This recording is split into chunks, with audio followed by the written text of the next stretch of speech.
جی سب سے پہلی بات کہ میں پھر تہ دل سے آپ کو مبارکباد دوں گا اور نظیم باجی آپ کو بھی کہ آپ اس پروگرام میں ایک حصہ بنی اور جس طرح آپ حوصلہ افزائی کر رہی ہیں ان بچوں کی بھی اور وہی بات ہے نا کہ جو عشق رسول میں مدینہ پہنچنا چاہتے ہیں میں اتنی بات کہوں گا وسیلہ کچھ نہ کچھ کبھی ایسے بن جاتا ہے کبھی ویسے بن جاتا ہے. پھر اس کی مثال دیتا ہوں مولانا روم رحمۃ اللہ فرماتے ہیں کہ ایک چونٹی کو جو دریا کے پاس رہتی تھی اسے گنبد خضرا سے بڑی محبت تھی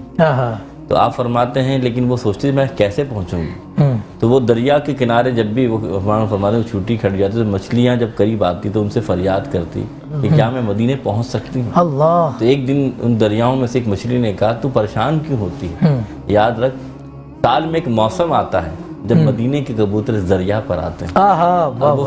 پانی کو اپنے لیے یعنی کہ پانی پیتے ہیں تو کو کیا کرنا بس ان کے پیروں سے چمٹ جانا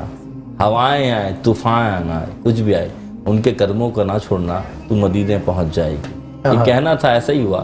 کہ بس وہ انتظار کرتی رہی اور اس نے ان کے پیروں کو پکڑ لیا پھر گنبد خضرا کا سایہ تھا اور اس کی آنکھوں کا دیدار تھا. بات اتنی ہے کہ آپ کہیں بھی موجود ہوں یہ جو لا ہے دل سے اگر یہ آپ نے حضور سے محبت کا عشق کے جام کو پکڑ لیا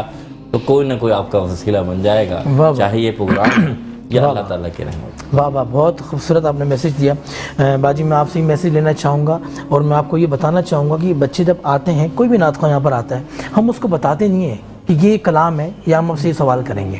ایک فارمیٹ ہے ہم اچانک ان کو ایک سرپرائز دیتے ہیں اگر آپ نے صحیح بتایا تو قرآن اندازی میں آپ کا ہم نام ڈالیں گے اور 10 ربیع الاول کی اس کی قرآن میں پرچی نکالیں گے جو بھی آئے گا اسے ہم 10,000 روپے کیش دیں گے 50,000 روپے ہم کیش دیں گے. باجی کیا میسیج دیں گے ہمارے دیکھنے والوں کو؟ میں یہ ضرور کہوں گی کہ شہزاد کے تقریباً میں 4-5 سال سے ان کے ساتھ ہی پروگرام میں میلاد ہو رمضان ہو میرا بادشاہ محرم ہو تقریباً 3-4 پروگرام میں لازمی ان کے ساتھ کرتی ہوں. سمجھے کہ میری اگر وہاں محفل گھر پہ نہیں منعقد ہوتی میں کل بھی ان کو یہی کہہ رہی تھی میں نے خواب دیکھا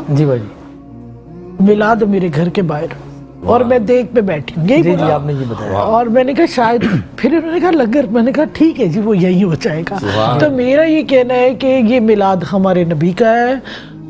جس پہ رب نے اس کائنات اور جنت دونوں چیزوں کو مطلب کے لیے بنایا گیا تو ہمارا کیوں نہ ہو ان سے پیار وہی تو ہماری بخشش کا ذریعہ بنے گا. تو میری تمام لوگوں سے درخواست ہوتی ہے کہ چھوٹی چھوٹی محفلوں میں اپنے گھروں میں منعقد کیا کریں نبی کے ساتھ. بعض لوگوں کی اپنی رائے ہماری چاہت ہے بھائی ہم کی بات چاہتے ہیں.